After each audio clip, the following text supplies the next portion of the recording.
Hey everyone, welcome back to CryptoCache. Thank you again so much for joining me here. Hope you're having a great day. Boy, I'm off to a late start here. I apologize for a lack of videos here today. Honestly, got kind of thrown off with some plagiarism stuff with another YouTuber. It's just kind of interesting. Working that out, figuring it out, not the end of the world. But at this point, what's important is to request or honor the request that I have from our community. So I did get a request here from Mr. Anderson, that is one of our admins in our group here, requesting for JTO, basically a SOL staking network. Seems to have a strong correlation to Solana, so we're going to double check that considering we are kind of a Solana family.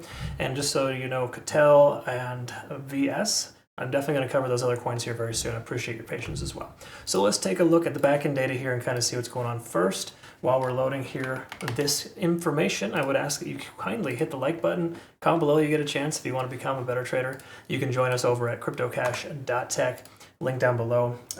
You can have fun with all the shenanigans that we've had to endure lately with, again, some of that plagiarism crap. So let's take a quick look here. This is JTO, I'll just say JTO, and this is the last 7 days liquidation. We can see the price action continued high. That $2.20 to $2 mark is that range of heavy liquidation. That's only in the last 7 days, so you got to keep in mind there's generally going to be a larger aggregate that's going to be different. But with what we look at right here, we can kind of see that $3 to $3.5 range is a heavy concentration of liquidation. It's close to the price action, therefore more likely to be swept, okay? Again, most of those are late shorts that entered in just, say, sometime in the last 24 hours. So bear in mind, there's no guarantee it's going to happen, but it's a distinct probability.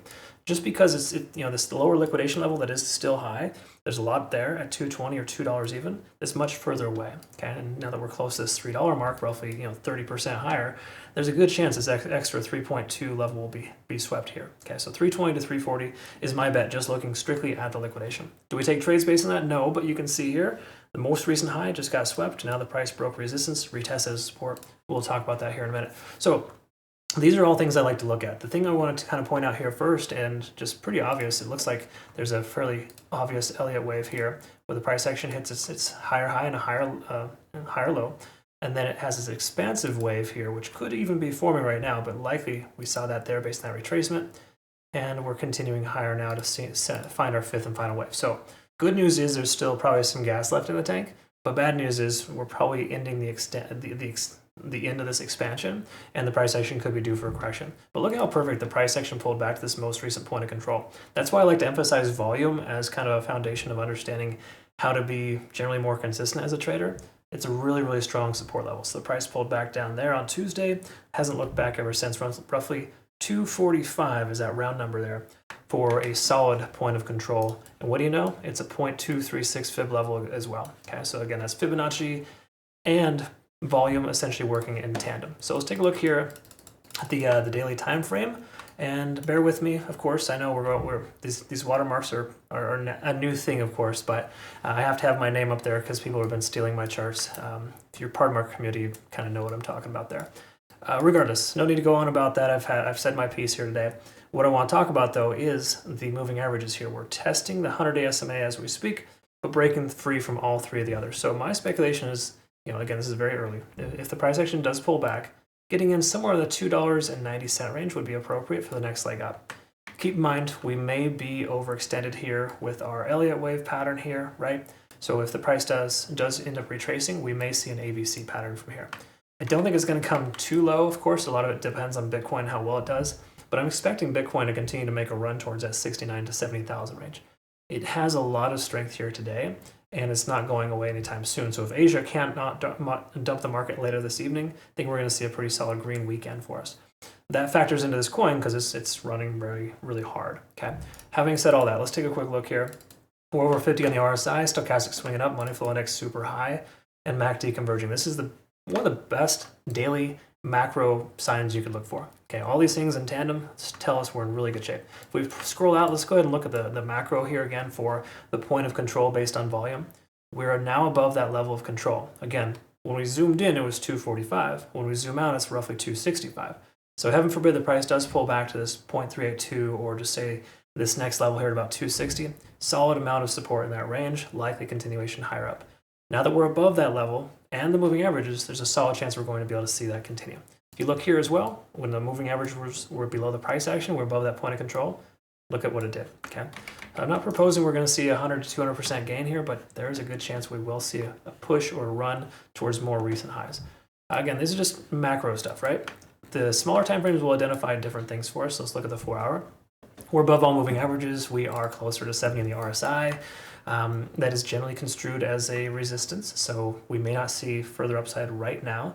I personally, being not much of a breakout trader, I'd much rather take a trade closer to like the 290 or 265, 266 range, just because I'd much rather wait to buy a dip than I would to buy a coin that just broke out.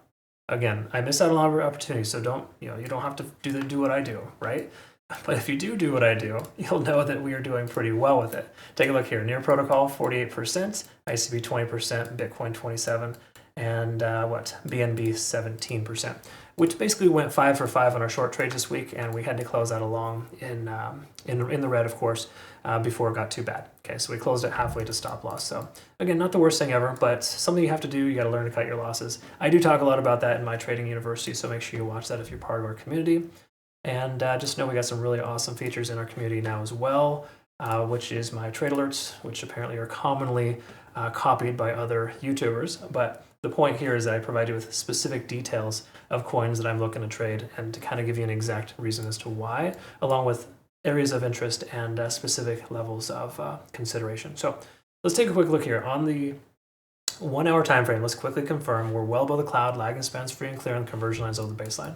These are all reasons not to short, folks. And I know I get it. It's overextended. It's going to pull back. That's the typical mindset of a crypto trader, or just say more so like a degenerate / person that wants to trade too much. Okay. Me personally, I'd much rather wait for a dip that doesn't happen and feel maybe a small amount of FOMO than get into a trade that's overextended and kind of topped out. I'm not saying it's exactly topped out. We do take a look at liquidation. There's still some between 320 and 330. So if you look at this here, that's a decent amount of liquidation up there, just below that fib level here, about 330. So heaven forbid the price continues higher. What would that be? That would be a 7-8% pump. Okay. So I'd much rather miss out on that than, instead the inverse rather. I'd much rather wait for this here in the price bounce. So again, it just depends on how you look at it. There's a lot of different schools of thought here, but from a perspective of somebody that doesn't like to break out trade, I think it's a little too late to take a trade right now. I do think it will continue higher to sweep that level of liquidation, but it also makes sense for the price to pull back to the recent point of control, that 265, and or bounce off the recent fib level at 290 first. Just a thought. Again, that's me thinking out loud, I guess. So what are your thoughts? Why don't you comment below? Let me know kind of where you're at. Hope you did learn something today. Deeply appreciate you watching. And again, you want to become a better trader, join us over with BitUnix, phenomenal exchange, link down below for excellent rewards. Use my link to register. Join us over on Twitter, Telegram, and Discord. Love to hear from you. And I hope you have a good rest of the day. Look forward to seeing you in the next one. Take care.